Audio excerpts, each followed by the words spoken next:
માનનીય મહેમાન શ્રી, અહીં ઉપસ્થિત ગુરુજનો અને મારા વાલા વિદ્યાર્થી મિત્રો, આપ સૌને નાકરાણી અશ્વિના રાધે રાધે. હું તમને આજે શક્તિશાળી વિષય સ્ત્રી શક્તિ પર વાત કરવા જઈ રહી છું. મારા વિચારો તમારી સમક્ષ રજૂ કરવા બદલ હું ગર્વ અનુભવું છું. સ્ત્રીને હંમેશા રોકવામાં આવી, ટોકવામાં આવી, રાખવામાં આવી, છોડવામાં આવી, પારખવામાં આવી, પણ સાહેબ તેને કદી સમજવામાં ના આવી. આ કડવું છે પણ સત્ય છે. ભાઈઓ તથા બહેનો, સ્ત્રી માત્ર એક વ્યક્તિ નથી, તે એક શક્તિ છે. તે સૃષ્ટિનું મૂળ છે.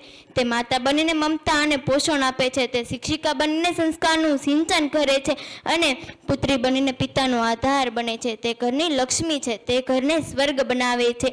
આવા આધુનિક યુગમાં તેણે રણચંડી દુર્ગાનું સ્વરૂપ ધારણ કર્યું છે.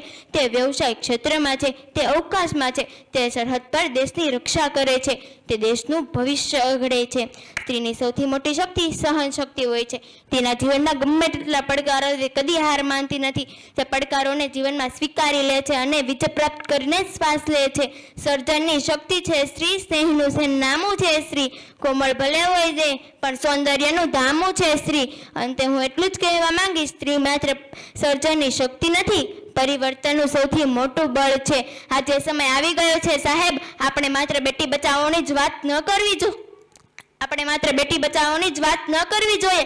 આપણે બેટીને તક આપો અને બેટીના સન્માન કરવાના મંત્રો જીવનમાં ઉતારી લેવા જોઈએ. આપણે દરેક ભેદભાવ ભૂલી જ આપણે દરેક દીકરી, દરેક બહેનો, દરેક માતાને તેના સ્ત્રી તત્વ માટે નહીં પણ એક સશક્ત વ્યક્તિ અને સમાજના નાગરિક તરીકે તેના જીવનમાં સ્વીકારે. જેના આવવાથી ઘર આખું મલકી ઉઠે છે, જેના સ્મિતથી બધા જ દુઃખ ભૂલાઈ જાય છે. નથી કોઈ શબ્દ મારી પાસે તેના વખાણ કરવા માટે, નથી કોઈ શબ્દ મારી પાસે તેના વખાણ કરવા માટે, બસ તેના હોવાથી જ દુનિયા સુંદર લાગે છે. આપ સૌએ મને શાંતિપૂર્વક સાંભળી તે બદલ હૃદયપૂર્વક આભાર.